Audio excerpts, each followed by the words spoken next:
Nouvelle édition d'information sur la télévision Lavari, un seul titre.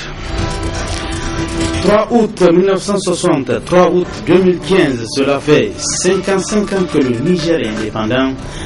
Hier, le chef de l'État, son Excellence Issou Mamadou, s'est adressé à la nation. Analyse et réaction dans ce journal.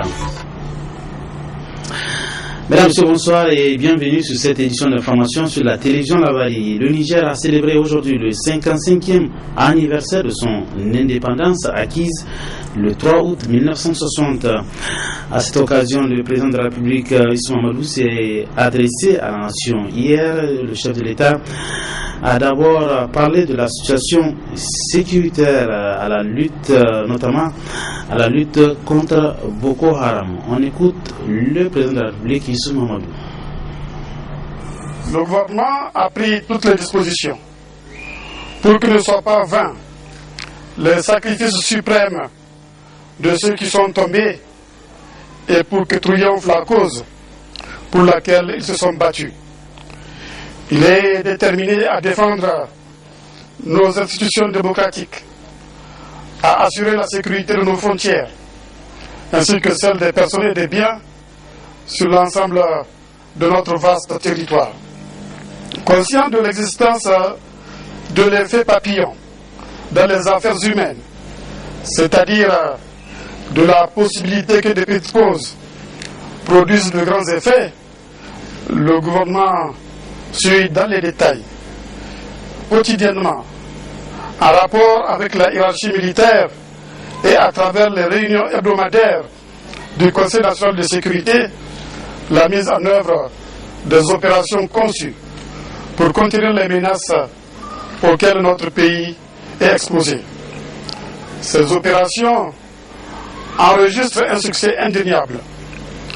Ainsi en est-il de l'opération Zermaganda, de la coopération avec l'opération Barkhane, des opérations Inga et Meidunama, ainsi que des patrouilles départementales et régionales permanentes qui ont permis respectivement de protéger notre frontière avec le Mali, de fermer les passages à la frontière libyenne aux terroristes, aux trafiquants d'armes et de drogue, de porter des coups durs à Boko Haram, non seulement sur le territoire national, mais également sur le territoire du Nigeria, de marquer la présence de l'État et de porter la sécurité sur l'ensemble de nos régions.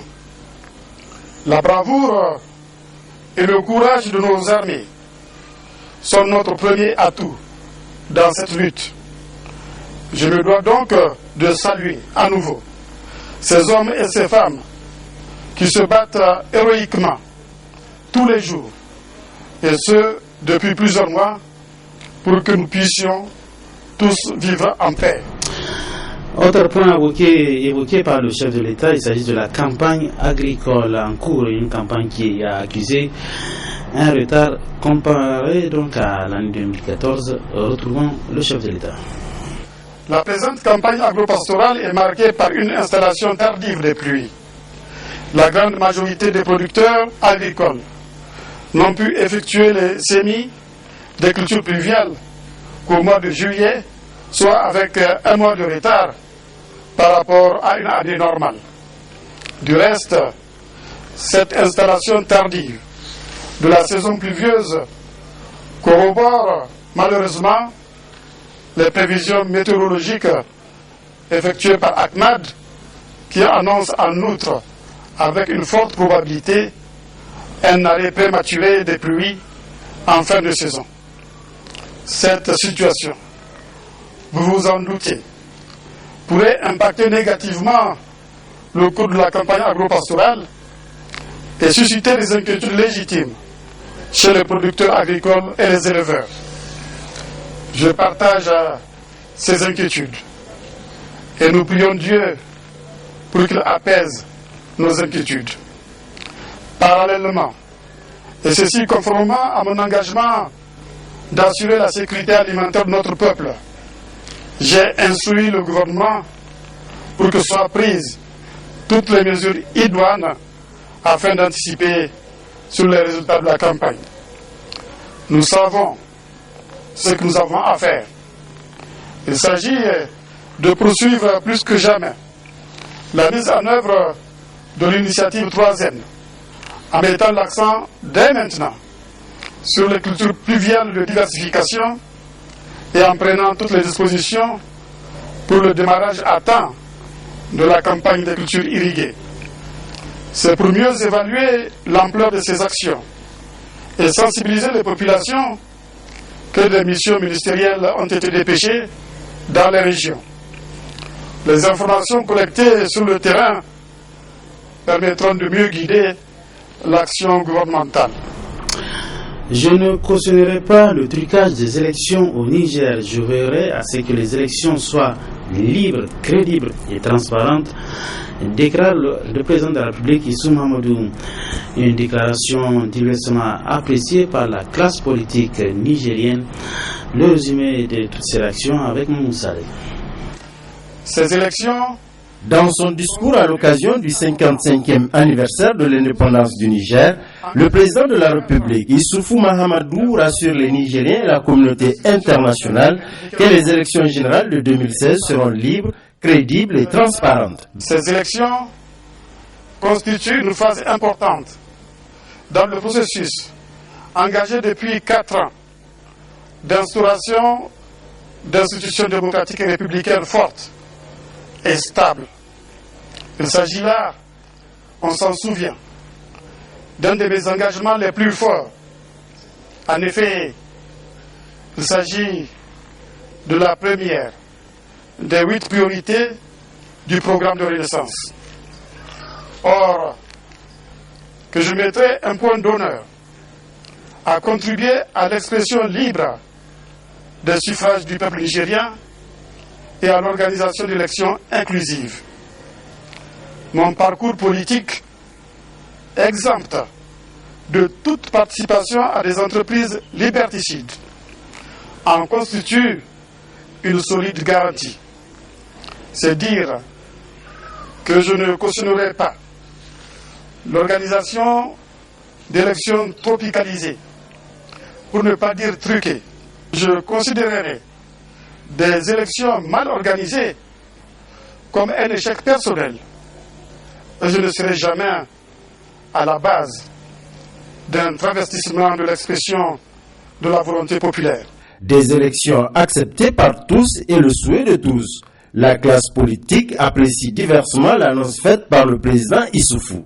Et au niveau du microcosme politique local, on se plaît, ou si vous voulez, certains se plaisent à dire qu'il y a de la tension dans l'air et qu'il y a quelque part de la volonté du pouvoir de ne pas faire des élections transparentes. Je pense que le président de la République a rassuré tout le monde.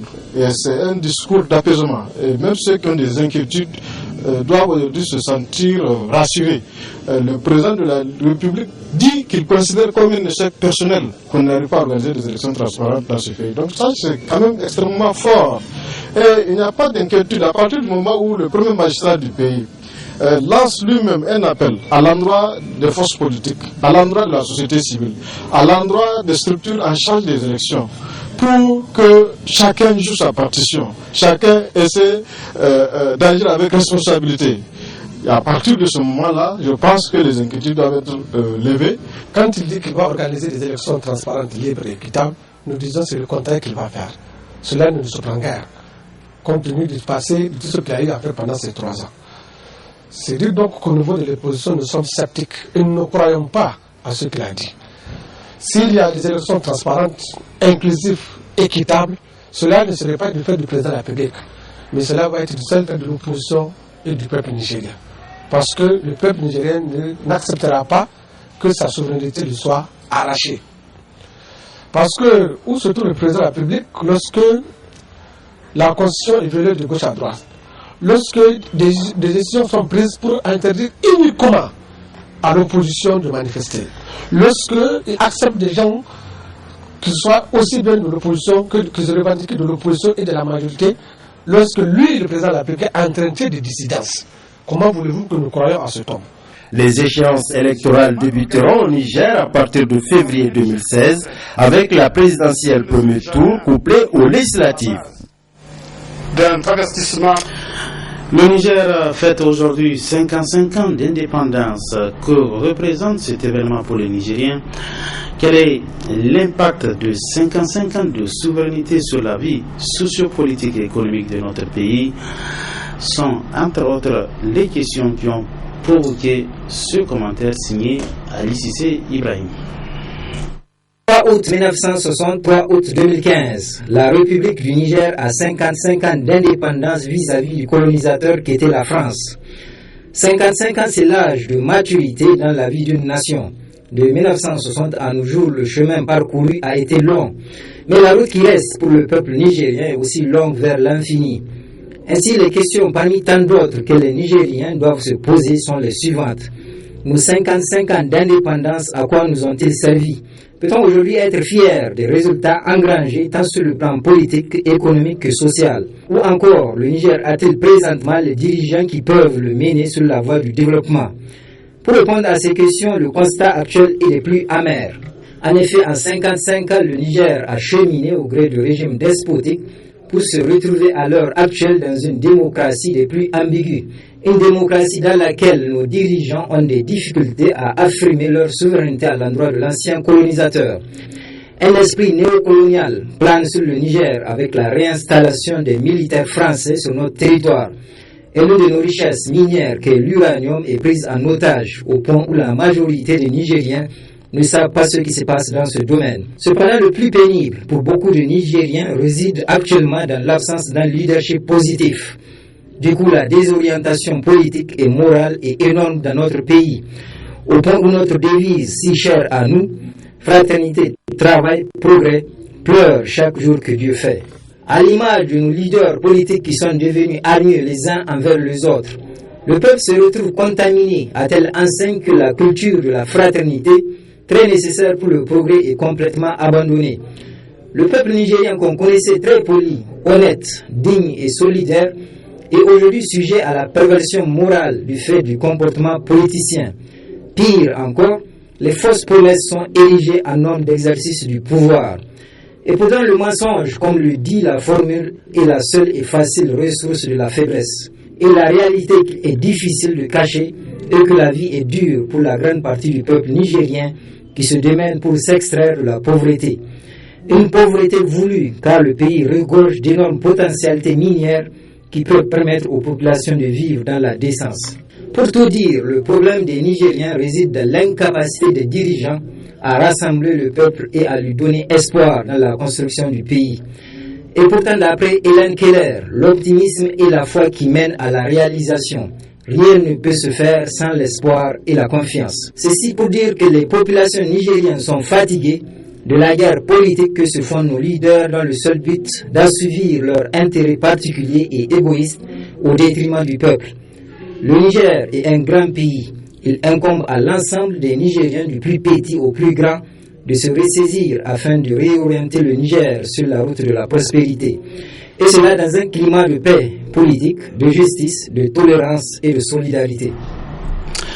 Et clôturons ce journal par cette brève, incroyable mais vraie. L'AS Sonidep a remporté cet après-midi la Coupe nationale de football à l'issue de la finale qu'il a opposée contre l'Union sportive de la Gendarmerie nationale. Les pétroliers ont inscrit le but à la dernière minute de jeu.